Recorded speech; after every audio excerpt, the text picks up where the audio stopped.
Hello, and welcome to another episode of the Green Team of the Legendarium. I'm Befuddled Panda, and I have with me today Mirlya.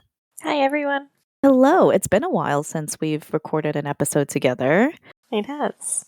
Yeah, it's just us girls today, which I'm really excited for today's episode, which is a full spoiler discussion on Watermoon by Samantha Sotto Yambao.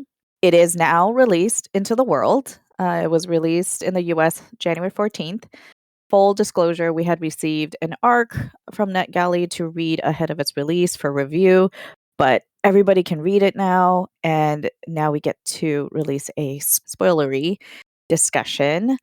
In case you missed it, we have a spoiler-free episode on Watermoon, so if you rather skip the spoilers for now, go check out that episode. It's linked in the show notes.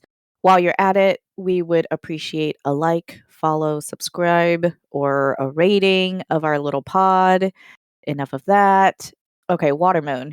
So, what is it about? And I'm just going to read what the premise is that the publisher put out with the book. So, it says on a back street in Tokyo lies a pawn shop, but not everyone can find it. Most will see a cozy ramen restaurant, and only the chosen ones, those who are lost, will find a place to pawn their life choices and deepest regrets. Hana Ishikawa wakes on her first morning as the pawn shop's new owner to find it ransacked, the shop's most precious acquisitions stolen, and her father missing. And then into the shop stumbles a charming stranger, quite unlike its other customers, for he offers help instead of seeking it. Together, they must journey through a mystical world to find Hannah's father and the stolen choice. By way of rain puddles, rides on paper cranes, the bridge between midnight and morning, and a night market in the clouds. But as they get closer to the truth, Hannah must reveal a secret of her own and risk making a choice that she will never be able to take back. And one of the blurbs that comes along with the premise is from the Library Journal, which gave it a starred review, and says, readers who have been swept up in the cozy charm of Before the Coffee Gets Cold and the Dollar Gut Dream department store will fall hard for the mix of magical realism, fantasy mystery, and star-crossed romance. There's quite a bit to unpack here. So, let's first start with, what was your expectation of the book going in? And did the book meet your expectations? Why or why not? So, I heard about this book because it was a speculation to be featured in a book box subscription that I'm subscribed to. Mm-hmm. So, often they will release teasers of what books are going to be included in the books without actually saying what they are. So there are a couple of people who speculate on what those books are potentially going to be, and this was one of them that came up, and it was a fairly strongly suspected book. So I looked it up and I read the blurb, and I was like, it sounds like something that would interest me. I haven't read a lot of Japanese literature, but I guess just the idea of encountering a world where choices can be stolen from someone, I think, is what I was most curious about. I didn't really have much of an idea of anything else about the book going into it, other than a few people had said that they'd liked it when the other people had read arcs of the books at the time. And yeah, so I didn't really have that many expectations of the book going in. I was hoping that I would like it. Yeah. And I did, thankfully. So in that way, I suppose you could say that the book did meet my expectations. Yeah. Yeah, I'm not the biggest fan of magical realism, but I think this book took the magical realism and worked enough with the fantasy side of things to make it work a little bit better than what I normally feel with the magical realism books. I find magical realism is a little bit too far-fetched sometimes, whereas they almost need to they need to go fully into the fantasy rather than just have like a make-believe character or a fantasy character just sort of appear in our world and create magic out of nowhere. Gotcha. And I think like there could be a whole discussion about like magical realism. This is lowercase m, lowercase r. We're not gonna get into that. We're just talking about how it's like set in the real world. A lot of things are familiar, but there's just this magical element to the reality. Okay, so similar to you, I knew very little going into the book. I just knew that we had the arc, and I read, the premise, and I was like, sure, this seems intriguing enough. I clocked the whimsical vibe, and that's what I got. So in that case, yes, the book did meet my expectations. Although I would say it like exceeded it more than I was expecting. It also is quite dark and heavy at times, which is not what I was really expecting. And we'll get into that in a bit. So overall, what would you give this book in terms of a rating or overall sentiment? So I ended up giving it a 5-star rating, mostly just from enjoyment of it. It did take me a little bit to get through the book. So in terms of the structure and the pacing of the book, I found that there were some sections where I could just put the book down. Yeah. And they were always in the middle of a chapter. It was never at the end of a chapter. I agree. And we're going to talk about a bit of why. Yeah.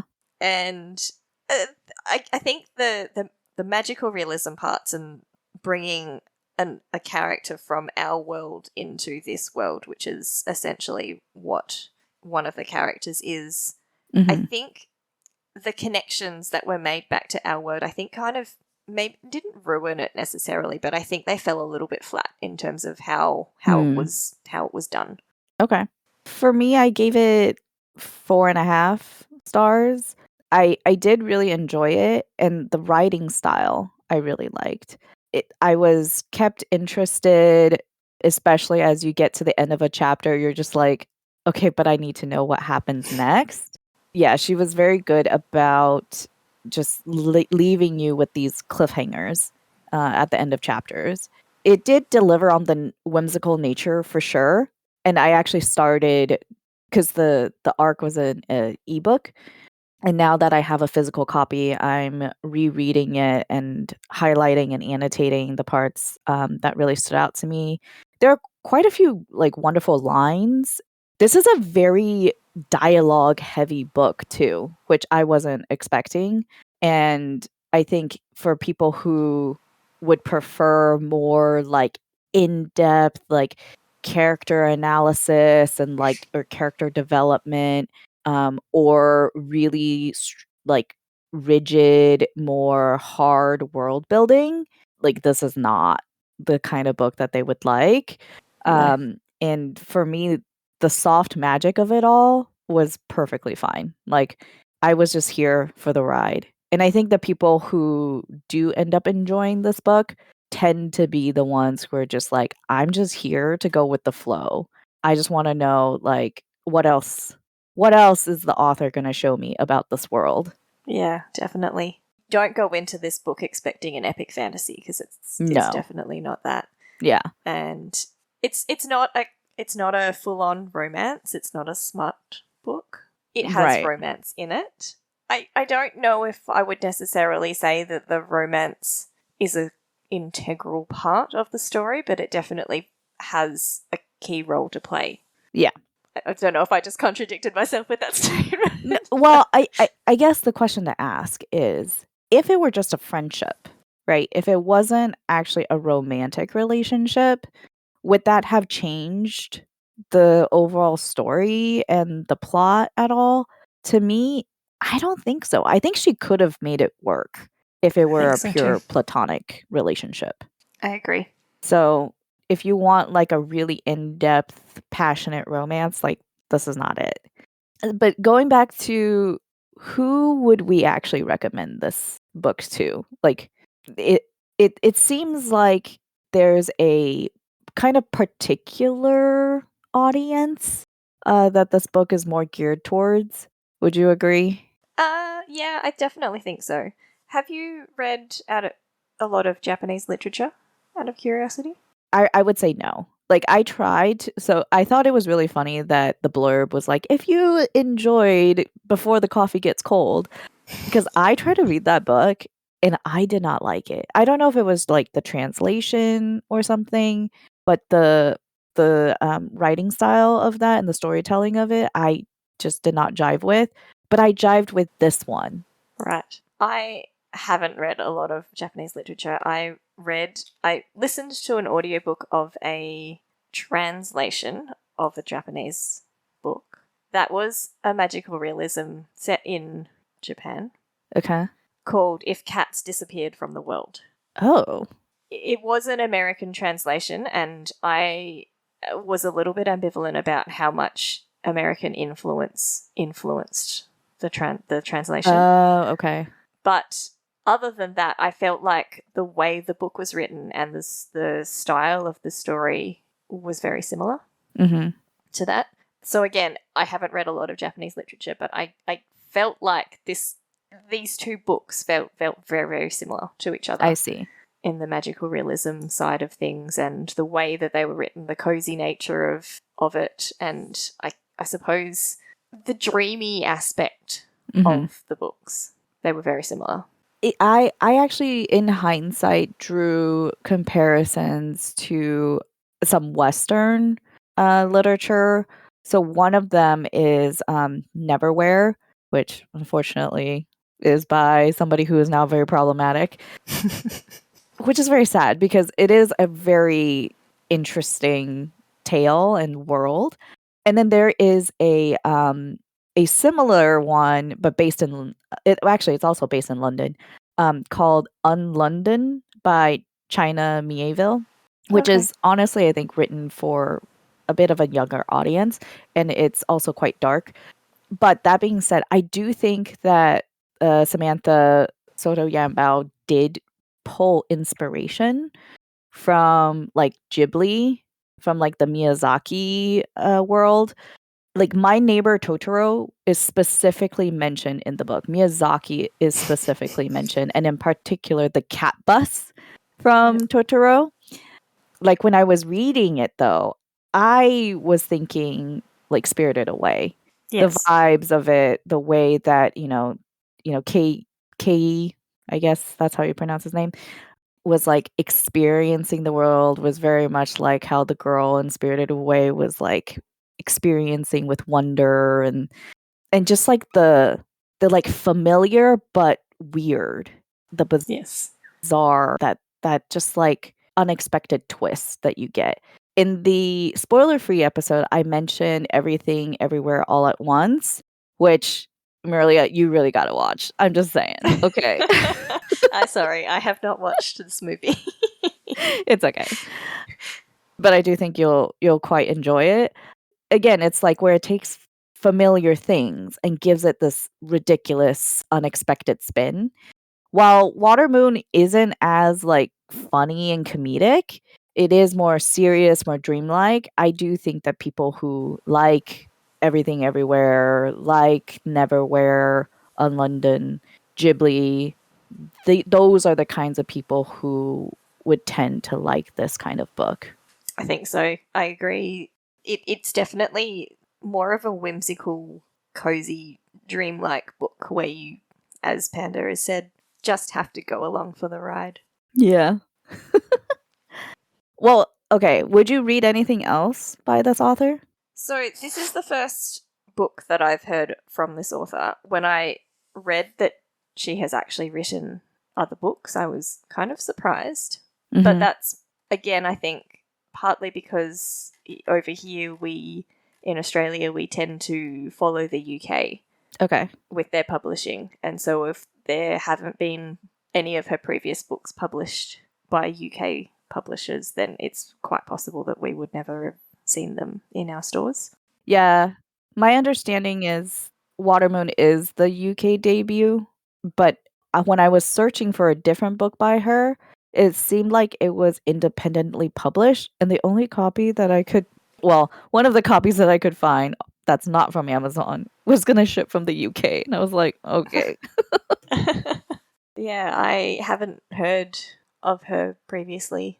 I actually didn't even realize she wasn't a debut author, because I feel like a lot of authors that do get featured in some of the subscription boxes these days do tend to be debut authors. Interesting. I mean, they obviously feature some big popular authors as well, and authors that they've featured previously, but occasionally they tend to focus and, try and get debut authors' names out there with their reach. Well, she's also not based in like the US or UK. She's based in Manila in the Philippines. But she does write in English. So like this is not a translation or anything. And her other books, I believe, are also written in English. What I found was her other books were published under just Samantha Sotto. So I had a little trouble finding some of her books, but the one book that did stand out to me that I do want to read is called A Dream of Trees, which unfortunately is hard to get outside of Amazon in the US. Going back to what you were saying with the subscription boxes, we do have to talk about the physical book because there are quite a few editions and they are all beautiful. So which edition did you get? So I received the Illumicrate edition of the book. It has a unique dust jacket with end paper artwork on both the front and back. They are different, and it's also got a digital printing of a design on the book's four edges. It is beautiful. I know we're an audio format content, but we will post pictures. We'll have links to pictures in the show notes. It also has some artwork on the hardcover as well. That's different from the standard edition. Yeah. So there's the Illumicrate edition. There's the Owl Crate edition. Waterstones in the UK also has an exclusive edition. The US regular hardcover edition is also beautiful. So if you just like get a normal US hardcover right now, like to me, that is already really pretty. It has the origami dust jacket, which is quite unique. Although, people are debating, do I actually fold the dust jacket? Do I need to get 2 copies now? But the naked hardcover also has a beautiful print of similar artwork on the dust jacket. Yes, I actually really liked the original hardcover because of its unique dust jacket. Yeah. And the fact that you can fold it into a boat with the 2 characters in the boat, which I thought was really cute. Yeah, I feel like whoever is on the marketing team or like whoever made these decisions for this book really cared. Like they really took the time to put in these details. I mean, you could say it's like a marketing stunt, which yes, it is, but it also took the time and energy to actually make it happen. So we'll link a video in the show notes where you can see the US hardcover with the origami dust jacket. I think the end papers of the US hardcover actually have the explanation of how to fold the origami. Yes. And the lines are printed on the inside and the outside, I think, of both sides of the dust jacket. But they're printed like almost like stars. So it's not like it's not like a line. It's not an obvious line. It kind of just looks like it's part of the artwork if you don't want to fold it. So I thought that the way that they have actually incorporated the origami design and the folding areas into the dust jacket was very clever. Yeah, I agree.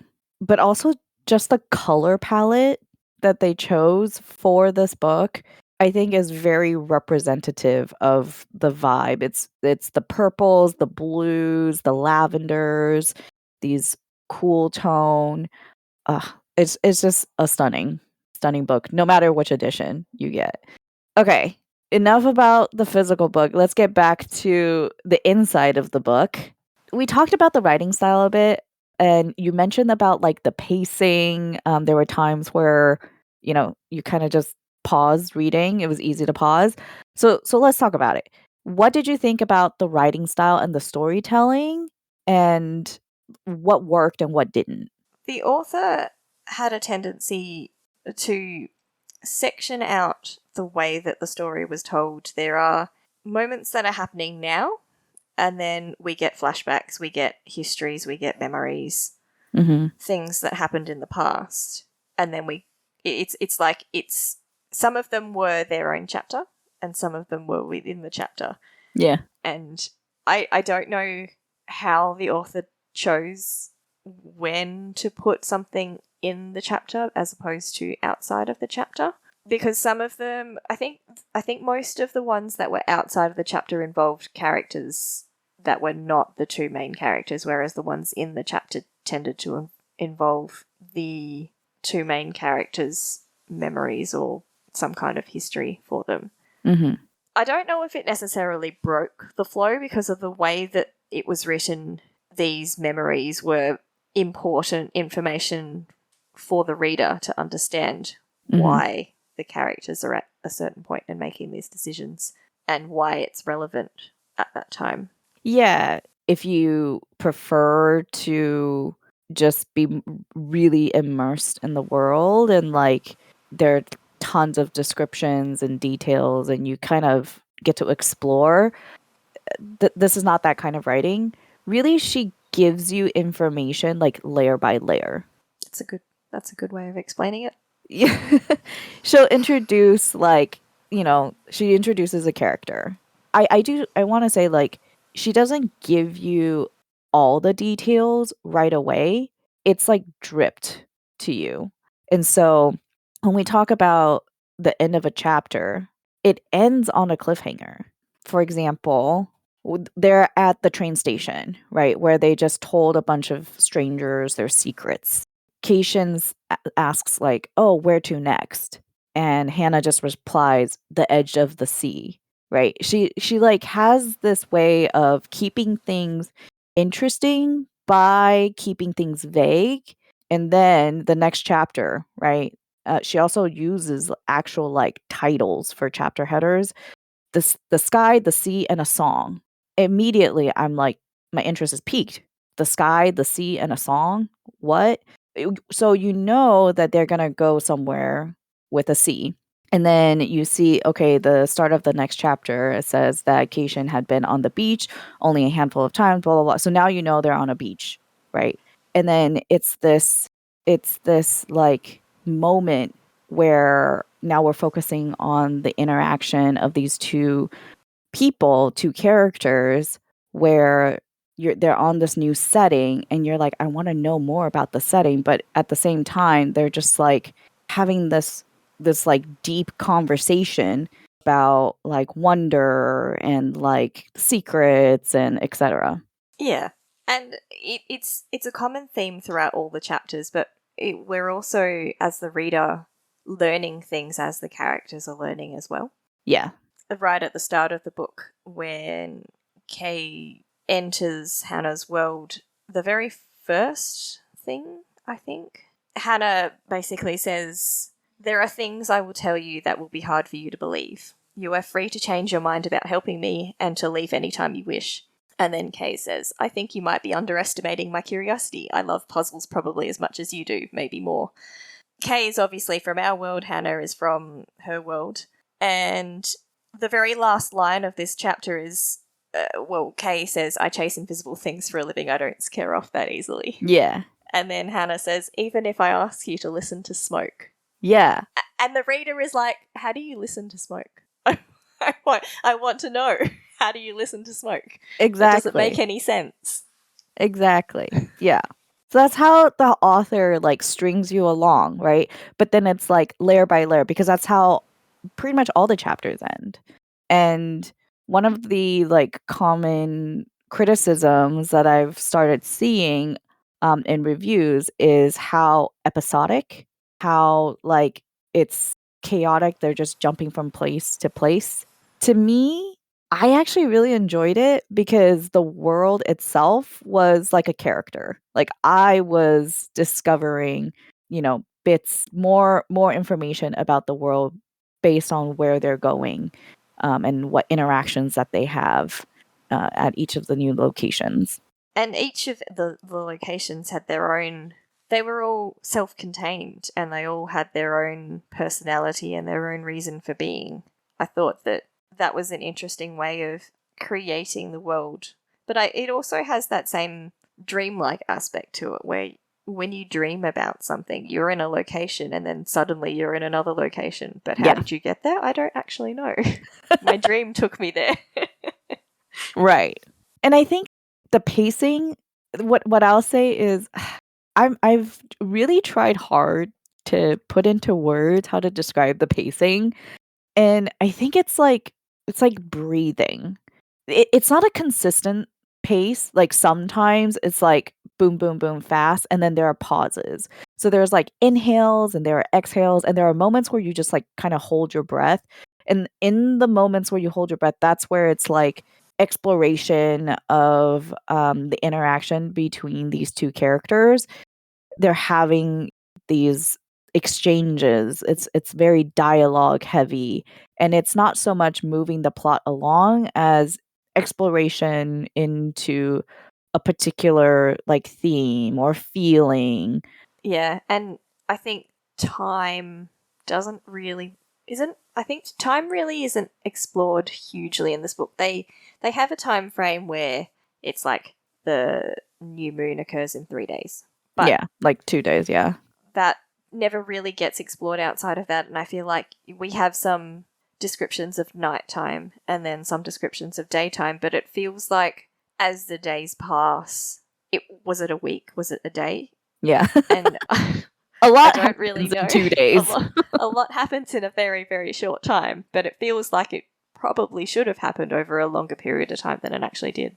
Right. Yeah. I think the element of time, like, I did not pay that much attention to it because, one, it's not like they say, "Oh, at 3 PM, da da da, this is what we did," and now it's 3 hours later. It really is just you're going through the flow. What is time even? But yeah, there is also the chase where the Shiaquin, I think is how you say it, are after them. So yeah. That, in a way, I was like, that was probably my least favourite part of the book. I obviously recognised that they needed to have something that created a sense of urgency for these characters. And the stakes. But I felt like the chase was a little bit forced. Yeah. I would agree. Especially when these creatures are made out to be so all-knowing and like powerful and terrifying. The mere fact that they could be outrun. Yeah, because well, and the fact that when they're at the Midnight Bridge, right? Hannah says they don't need a run because they kind of like exist outside of time, and they will know where to find you. But then their whole premise then their whole journey is about how to hide, right, from the Shiaquin. Yeah, and then they go to areas that that they can't visit. There's like one particular village where they're just like, no, they're forbidden from coming here. Yeah, which I guess it is a smart move, right? Like go where they're not allowed. But it's not like they could just stay there because Hannah has the need to like find her father, and really she wants to find her mother. Yeah. Okay, so we've talked about a bit like the storytelling, the writing style. What about the characters themselves? You like them? You dislike them? I liked Hannah's father. Okay, say more. I like his pragmatism and the way that he went about teaching Hannah with his puzzles and his, not so much tricks, but the little ways that he taught Hannah to work out things for herself. So it was described at the very start as basically giving her a whole bunch of like puzzle boxes, essentially, and like little puzzles and it's like scavenger treasure hunts. Yeah, scavenger hunts to find things. And I thought that was really cute, and I really liked that. Yeah. Hannah, I felt she was very, very reserved. Mm-hmm.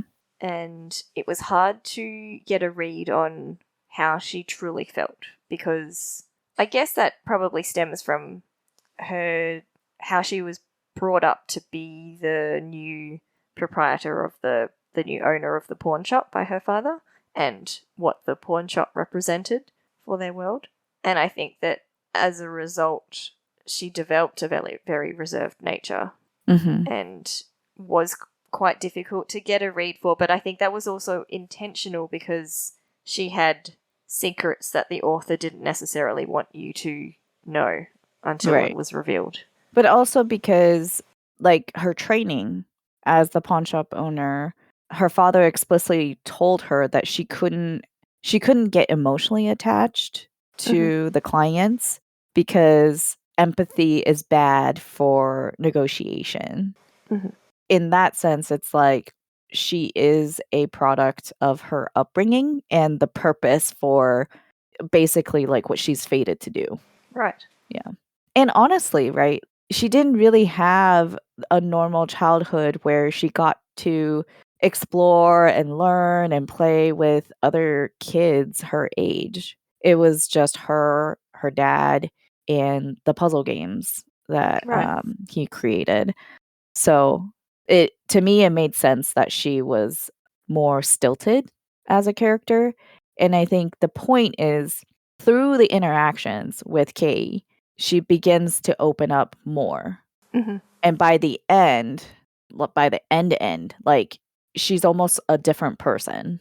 Yes and no. I think she still retains some of that nature of being secretive, but she's encouraged to be more open and to consider that she actually does have choices and freedoms that her world have tried to reduce the possibility of. Yeah. I think it's also at the very end, because there are like multiple points where this book could have ended. her enthusiasm, like you see her as a very enthusiastic character as opposed to like at the very beginning where it's very like muted. And I mean there is a circumstance of, you know, she didn't necessarily want to be the proprietor of the pawn shop, and at the end she has the freedom to live a different kind of life. Right. Yeah. Which, you know, they get rid of the pawn shop because they are changing their world to not need it. Yep. But I think if she had the choice, I feel like she possibly would still run a shop, maybe but just not a pawn shop. Possibly different to the way that it was run for the purposes of why they needed it, to steal souls from us. I don't. Yeah.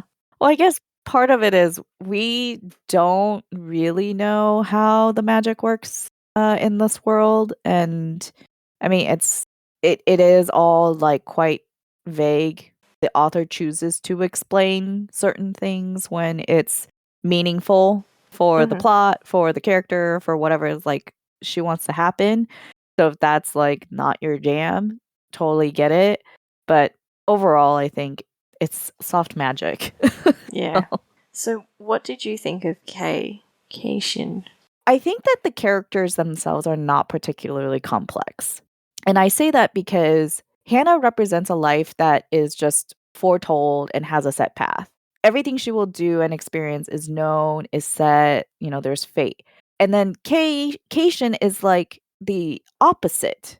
He's meant to be the opposite and represent a life of freedom and choice, uncertainty.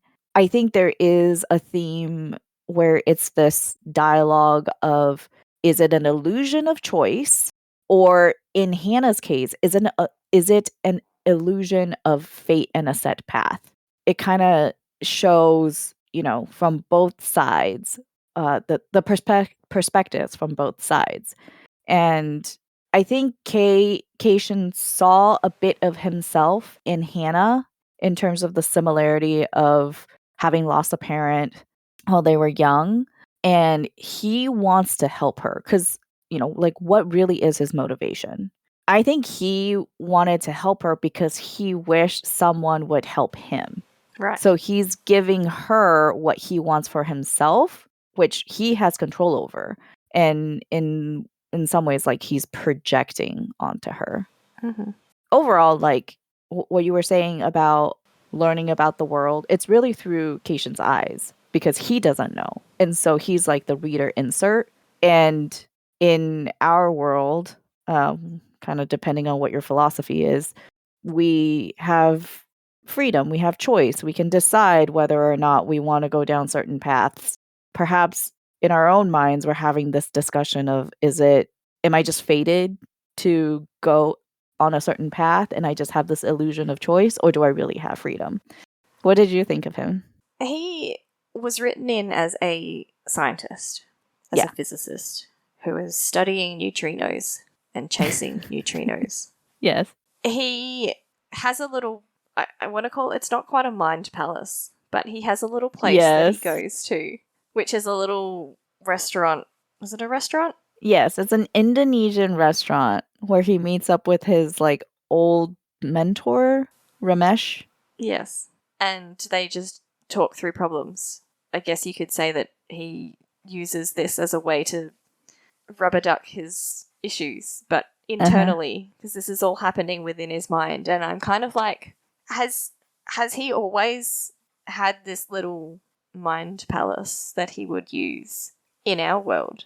Because it makes sense in Hannah's world to, have this sort of location that you can take yourself to talk something through with someone else.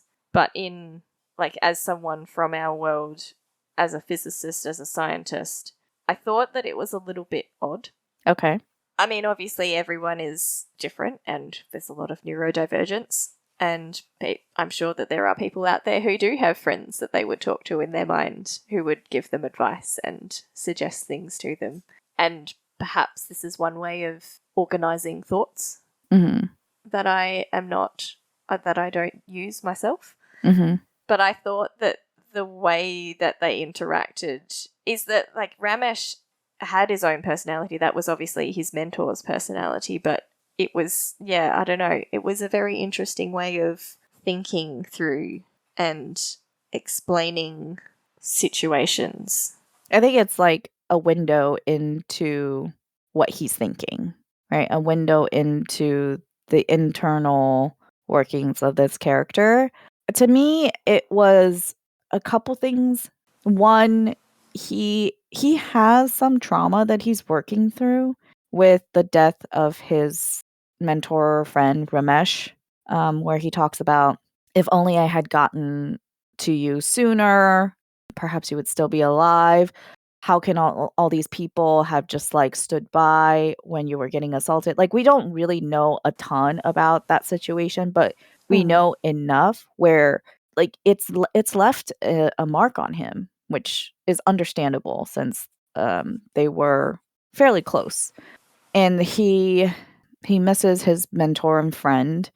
It becomes like a little bit of like a Jiminy Cricket kind of situation for him.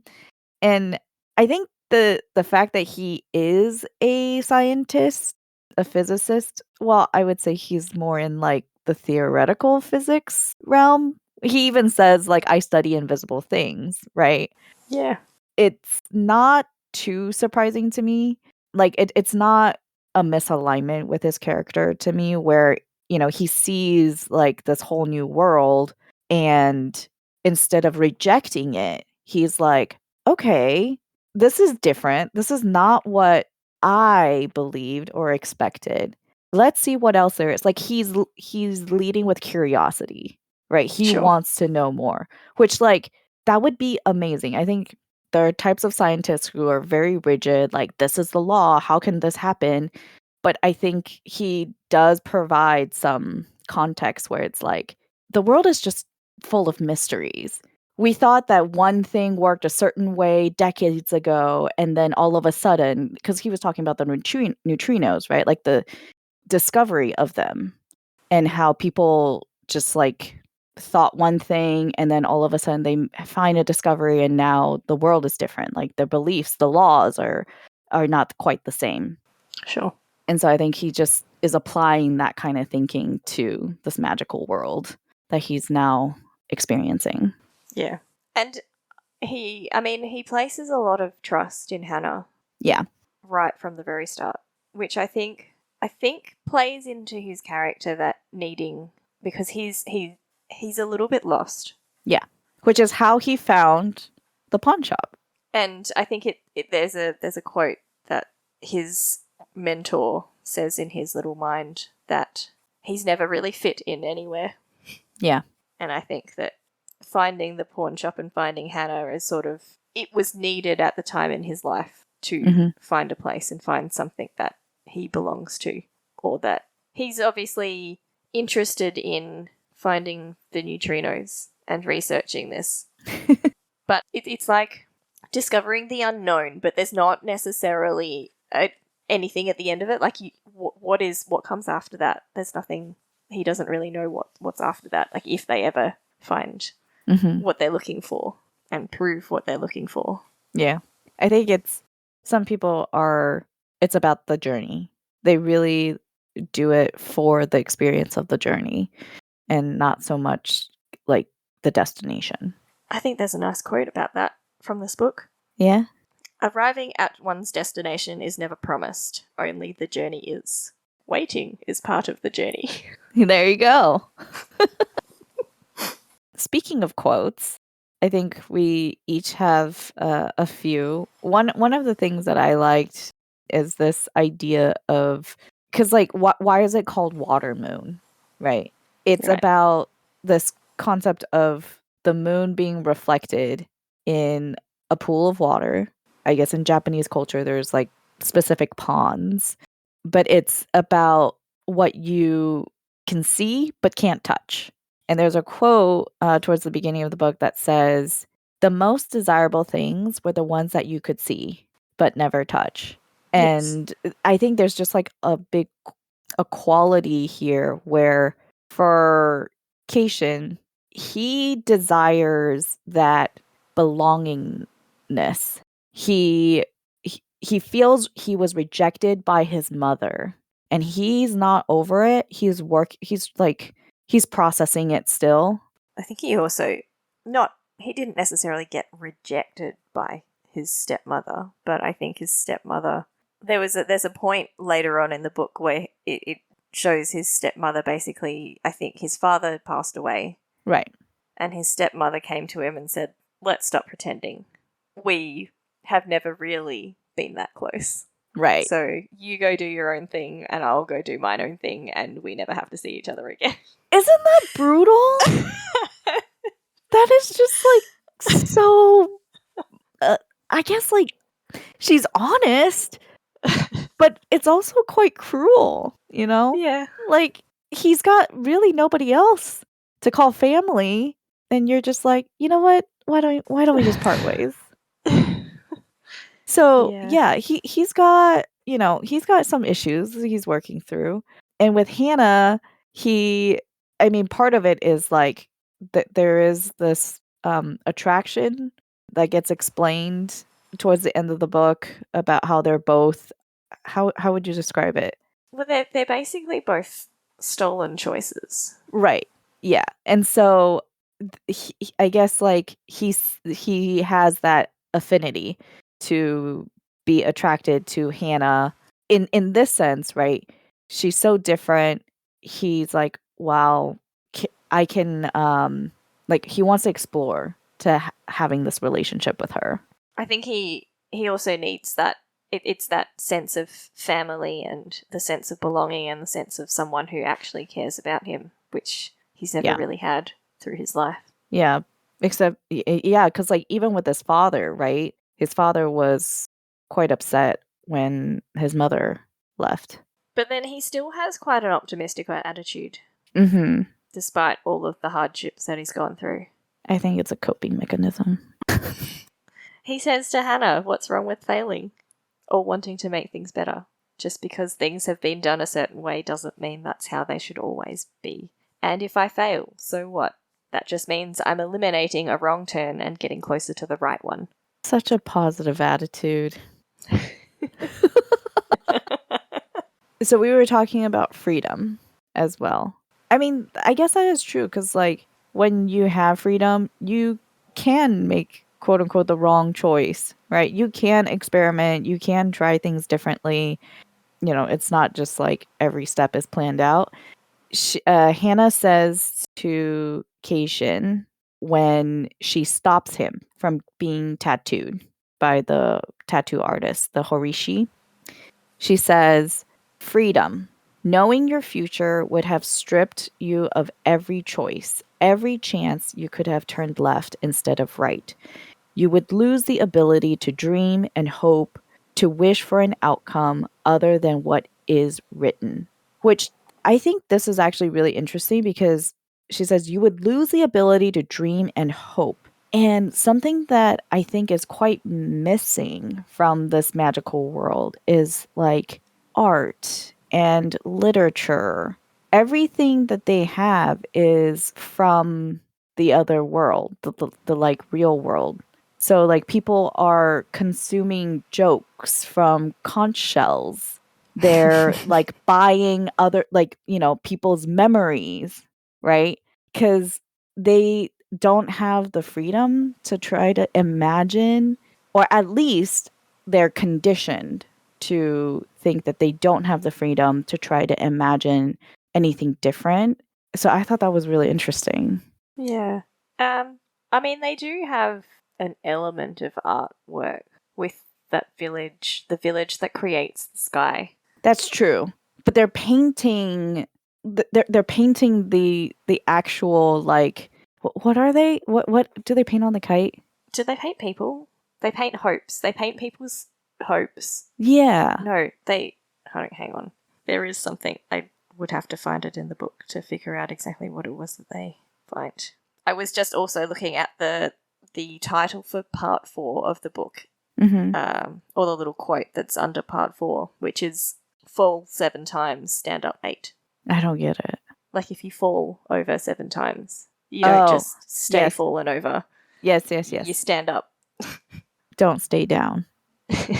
Okay, but yeah, what do they paint on the kites? They collect and sort hope. Okay. On our birthdays, we are allowed to send our hopes to this village. 1 kite for every hope that is sent to the village. This is the one place that the Shiaquin are forbidden to go, a place where we can pretend that we are free. That's so sad. They say that hopes about children are the most colourful, hopes about health the brightest, hopes about happiness the prettiest, and hopes about love the most difficult to paint. Oh, that's like one of the strong suits of this book is just like the imagery it paints when they're describing like the market, the night market, how it's on clouds and the different stalls. It was just, that's where you really get those cozy vibes. Yeah, I like this one as well. Every hope deserves to sparkle in the sky, even for just one night. Yeah, there's so many good quotes. Did you have any favorite scenes you want to talk about? I have 2. Okay. I liked the description of traveling on a rumor. Oh, yeah. So the idea here being that rumors travel faster than anything else. And so if you have somewhere that you need to be, spread a rumor and then travel on that rumor and it'll get you there. Okay, speaking of traveling, there are so many different kinds of travel, like transportation modes that they take. They travel in a song at one point. Travel on rumor. There was the boats, the puddles, the folding of paper. Like that was all quite fascinating to me. But yeah, the description of what it feels like to travel on a rumor was very different. I'm just like, whoa, what? I mean, even the characters, right? The characters were confused. At first, they're like, oh no, they found us. We've been betrayed. And then all of a sudden, boom, you're into somebody else's head. And it's like a different depiction of what goes on in different people's heads. Yeah. And then the description of, I suppose, how every mind is different, I thought was quite well done. What's your other scene? The other scene was the origami scene and the being folded, and the and just the whole idea, like at the end when he essentially sacrifices himself his house just folds up. And I was like, oh, that's kind of sad, but at the same time, kind of cool. Yeah. That was a sad moment. It was a very sad moment. One, he knew exactly that Keishin was supposed to be like his life, the choice for his ink.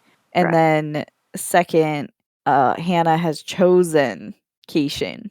And third, like he only had a couple of years left to live. Yeah, that was brutal. I did like Haruto. He was a very sad character, but he had, again, so much optimism for a character that was destined to have such a sad life. Yeah. Speaking of origami, one of my favorite scenes is the museum. It was like, I guess it's like the last memories of people. There was a scene from Titanic, which I was caught off guard by. But just the whole description of that museum was really cool, especially when there's that time element where time just works differently, where each person going into the museum gets the museum to themselves. Yeah. But they're all there, like, somewhat simultaneously, but also not at the same time. Exactly. Yes. That's the thing where it's like, if you try to think too hard about it, it'll break your brain. Was the scene, the Titanic, is that actually true? Because I never looked much into. I did not look into it. History of the Titanic, but everything else I presumed was, I don't know. Yeah. How true it was. It's definitely something that I could spiral if I think about it too much. What devastation could happen because somebody missed a left turn, you know? Somebody made a choice to leave something behind that someone else needed, and that saved the day. Yep. Okay. So I did want to talk about some reviews. So I pulled 1-star and 5-star reviews from Goodreads. And what's interesting to me is how polarizing like the reviews are. For now, at least the majority are positive, but there are quite a few like 1-star, 2-star reviews. One of the reviews says like the poetic nature is really nice, and it does feel like watching a Studio Ghibli film, but the love interest felt, it's insta-lovey. It was dragging the overarching plot. The characterization didn't quite make sense. Somebody did bring up like, oh, he's a physicist, but he adheres to the laws of the natural world, yet when introduced to the fantastical world, he just like accepts it, which I don't quite agree, because there was this whole conversation that Hannah has with him. She's like, why aren't you freaking out? And he's like, I mean, this is amazing. This is, completely different than what I thought the world was. And he also explains it as he believes in things that he can touch and see, even though he's chasing the invisible. And what Hannah is presenting and her world, he's experiencing it. So it's like he does put an amount of trust in Hannah to begin with, and then he kind of just goes, well, this is happening, so I better believe it, right? And he's thinking about how he can bring it back to his own world, right? How he can apply it back. So it's like, I think for any scientist, really, it's like the opportunity to experience something that nobody else, like in your world, has experienced before. I think that's the ultimate dream. Yeah. Other reviewers said they don't usually like cozy fantasy, but they do like philosophical books. However, this book was like too shallow in terms of the philosophy, which I think I can see that, where if you want to get really deep into philosophical discussion, this is not it necessarily. Well, I should say just reading it, I don't think is it. I think like if you make it a book club book, if you have people to be able to discuss it with, I also think this is a book not to be rushed. Reading it all in one sitting might actually not be a great choice. I think taking time with it and being able to kind of sit with whatever the conversation is, the theme is, any particular lines that stood out to you, I think would lead to a more beneficial reading of the book. I don't know if you agree. I don't know if I agree that the philosophy is necessarily shallow. I think it raises a number of different philosophical points, but allows you to figure out how that applies to you and your own lives rather than having the characters in the book philosophize themselves and go in depth about that. Because I have read a book that I thought the characters literally spent the entire book philosophizing about things that were happening to them, and I was like, no, this too much. Isn't it. And so I personally think that it has the right amount in it where they pose something and you can think about it and think about how it applies to you as a individual without the author throwing their thoughts and feelings about it via the characters at you. Yeah, I agree. The same reviewer also says the characters are also incredibly one dimension. I have zero interest in them. Not fan of the romance. They have zero chemistry.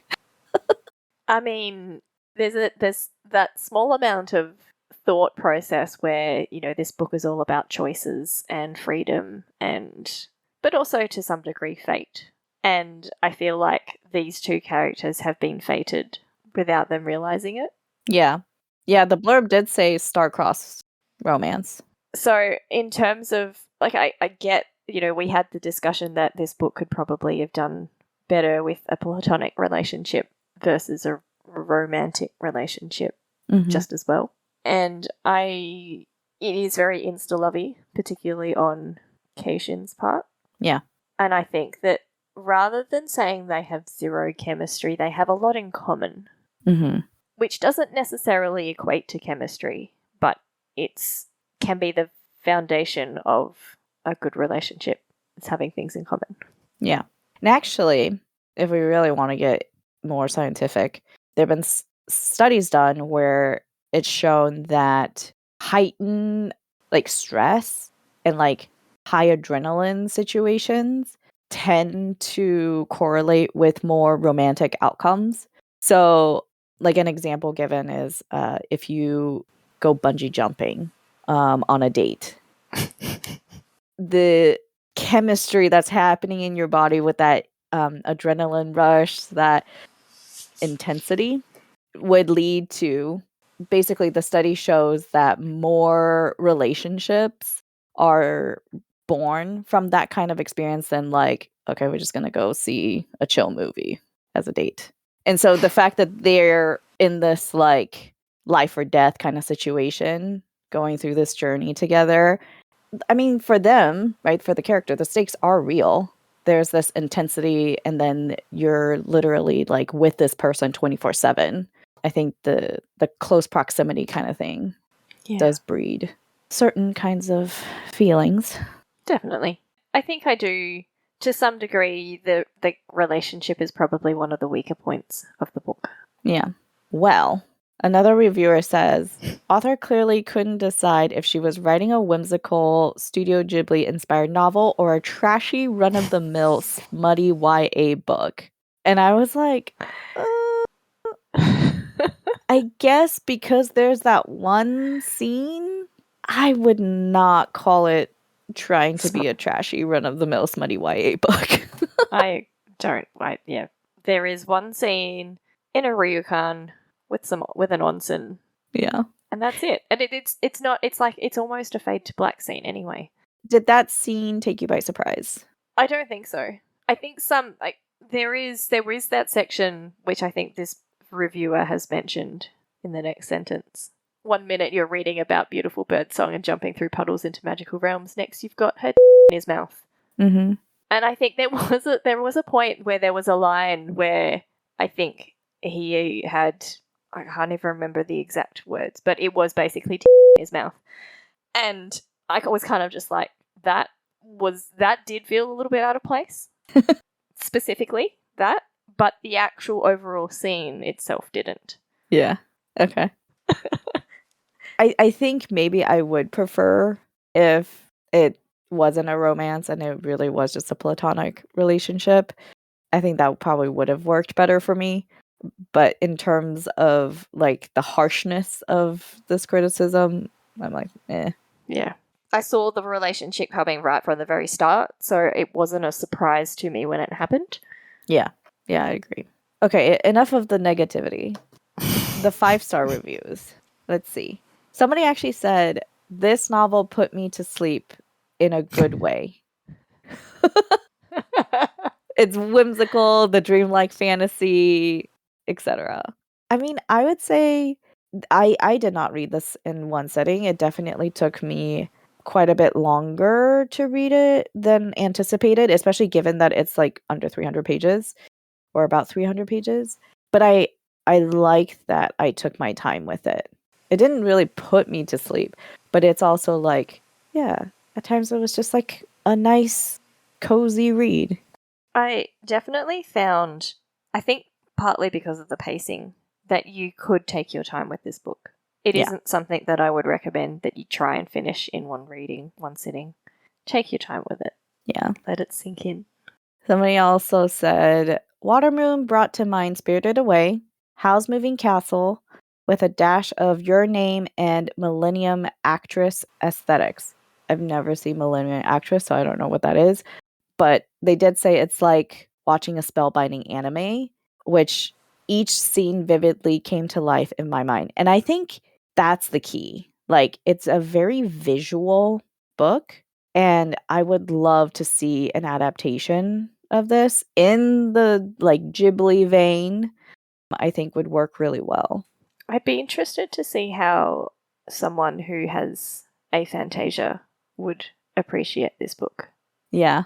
Because it is something that, you read it and you can visualize it in your mind. It doesn't have to be amazingly sharp, but when someone explains to you that the house is made of origami, it's made of paper, and everything in the house is made of origami. You've got an origami teapot and with origami cups that you pour tea into.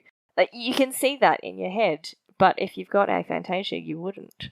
So I'd be interested to know whether that impacts the enjoyment of this book. That is a great point. All right. That is all about what I have for this episode. Do you have anything else? I don't know if you spoke about your favorite scenes. Or was the museum? Yeah, so the night market and the museum. And then also the house with the ghosts. Like when they were describing the food. It's like, I want that too, please. Oh, I thought that was very sweet that they don't realize that they were ghosts. And they're just like, it's real because they believe it to be real. Yeah. I thought that was very cute. I'm just glad it didn't turn out to be some sort of horror. It was like a nice relief since they were, they're running away for their lives. Yeah. Did you have any scenes that you didn't like?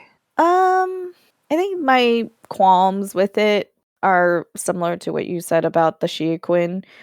I do think that some parts are a bit convoluted, but again, like, there's just such cool imagery and visuals that I got from this book that I don't mind too much. Right. I'm trying to think through all the because a lot does happen. Like, they go to so many different places.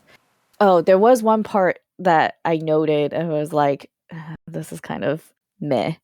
So when they're on the beach, right, they're trying to get to the museum, and Keishan is like just in awe of like all that's happening, all that he's experiencing. She goes, I cannot remember the last time I saw something and felt a sense of wonder, unless you count the time and then she stops, right? And Keishan like pries the last bit out of her. Turns out the last time she felt a sense of wonder was when she met him, which is like a few hours ago. I was like, okay. Like, I get what you're trying to say here, but could have been worked it out better. Not a lot of things happened in Hannah's life other than people coming into the pawn shop, I guess. Yeah, exactly. I didn't like Haruto's mother. Well, yeah. But it's kind of understandable, right? Yeah. I mean, her one and only son, and he was supposed to be able to live and get the life that, he was destined to have. I suppose that begs the question, though, without the pawn shop and without the souls, their world is changing, but how? How do Yeah.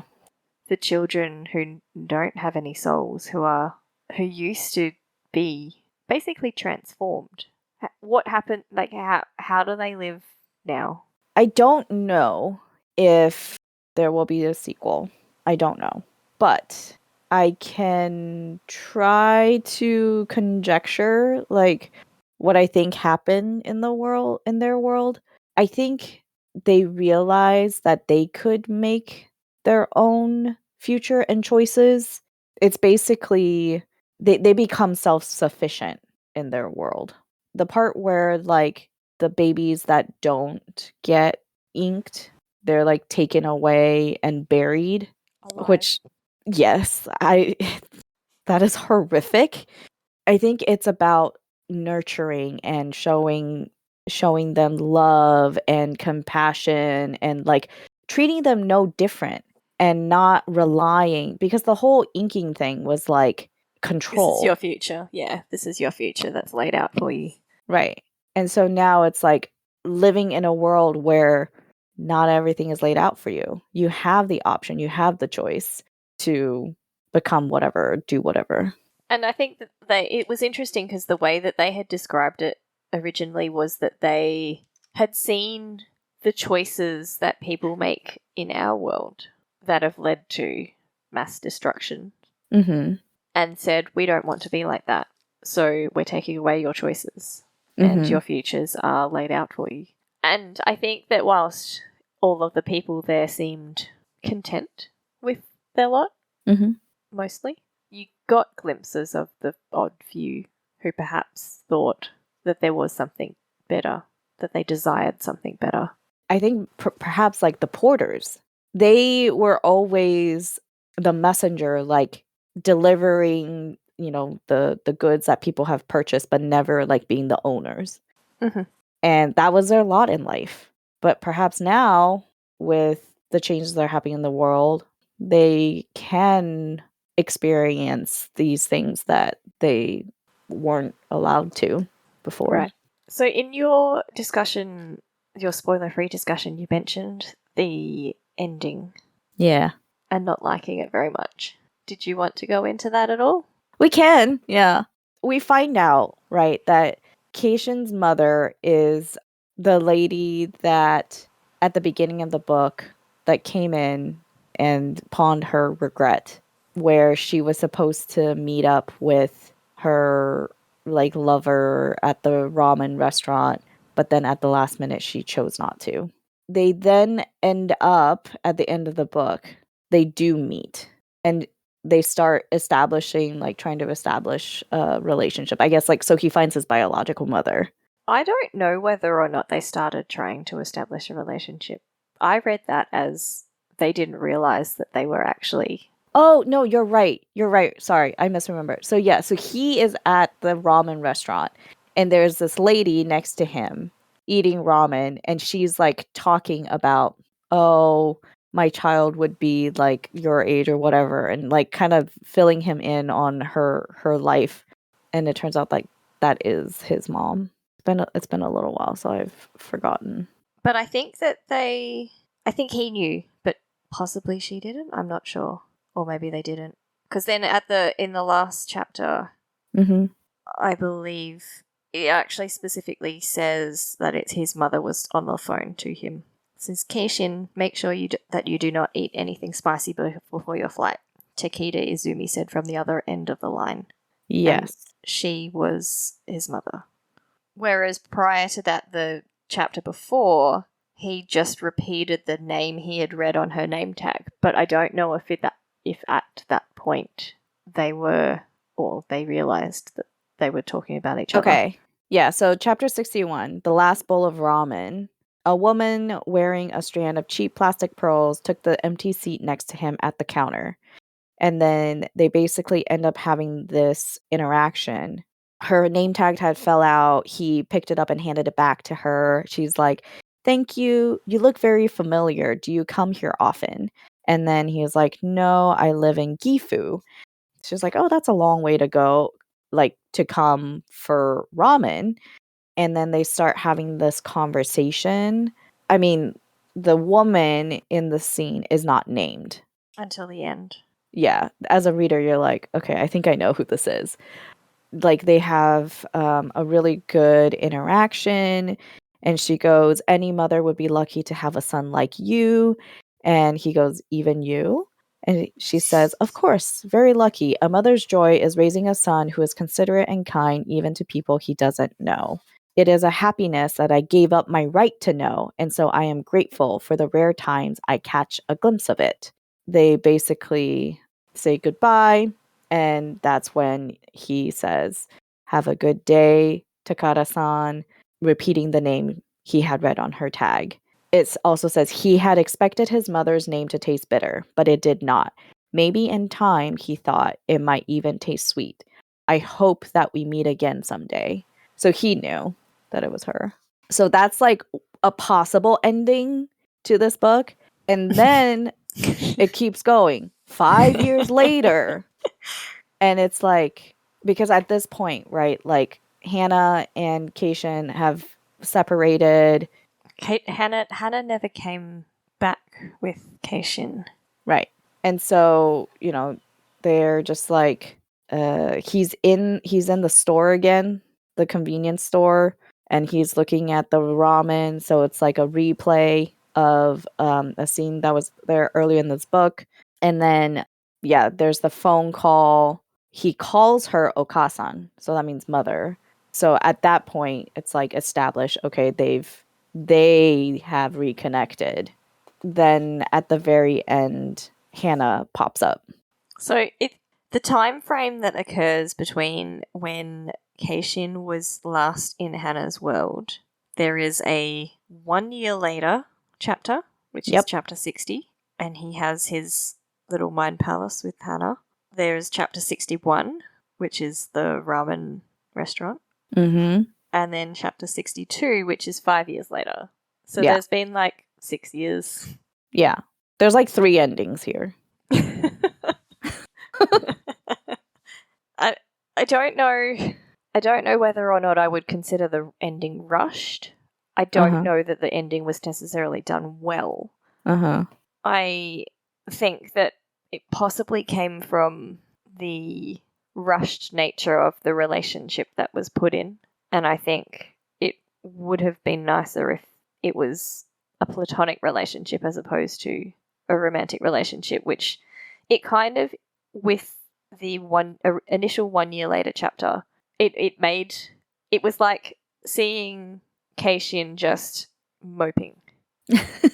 Whilst I understand that they've put he'd literally been with Hannah for like 3 days. Yeah. And now he's moping. And yeah, I don't know. It just seemed a little bit unbelievable. I think the 1 year, the last bowl of ramen, I think that chapter, if it had just ended there, that would have been a fine ending. Yeah. I don't know if they like added in the 5 years later to like open it up for a potential sequel. Or just to have the happily ever after. Or to have the the explicit happily ever after, yeah. So that's my qualm about the ending. Right. I don't know how I would have felt if they had just left it with the last line of chapter 60 saying, "Stop looking for me, Kay, I live in your past. You can line up at the restaurant all you want, but yesterday has no door." It's kind of sad. Yeah. But it's meaningful. I also wonder if this is done, okay, just theorizing here, okay? Because a big theme is choice, right? What if they intentionally put these 3 endings here so that you as a reader can choose which ending you prefer? I think that would, if that is the case, that's fine. That's brilliant. It's like 3 epilogues. Here. Yeah. You pick which epilogue you like. Exactly. So, you know what? That is now the reason why there are 3 endings in my head. Like, I have talked myself into it. You will take the 3 endings. And I will choose the one that I think is the most fitting, which I think is the second one. Right. And if you want that happily ever after, that explicit happily ever after, you can choose the third one. And if you want a bittersweet one, right? Then the first one. Cool. All right. Ready to wrap up? Yes, I think we've spoken for a very long time. Almost 2 hours. Short book. Honestly, there is a lot that can be discussed. If you want to dig into it, you totally can. If you just want to read it for the story, that also works. Can it be confusing at times? Yes, but really it's go with the flow. I don't even think it's necessarily that confusing. I think she takes you through and explains things as we ourselves need to understand them. You just need to go with the flow. Yes. Now that you mention it, I think so. We talked about this in our DMs, the audiobook. I could not listen to the audiobook. I tried, and I just think that they chose the wrong narrator. The vibe of the narrator and the vibe of the book when I read it with my own eyeballs was just so different. She just did not bring much life to the story. Right. Yeah. So, unfortunately, I was hoping that the audiobook would be a good way to consume it, but I do not recommend the audiobook. It doesn't, I only listened to a very short snippet of the audiobook, and I don't think that it brought the dreamlike, whimsical quality of the book into the audio. She also reads really slowly, and I just could not, I did not have the patience. That's why people speed it up. But yes, but when you speed it up, right, it changes the tone, the quality. It does. And that just was like not it. So if you did listen to the audiobook and you're like, this book is meh, try reading it with your eyeballs. Yes, I agree. All right. Well, thank you, Mirlya, for having this discussion with me about Watermoon. Thank you all for listening. And I hope that you found something interesting in our discussions. And with that, we'll say goodbye. Until next time. Bye. Goodbye.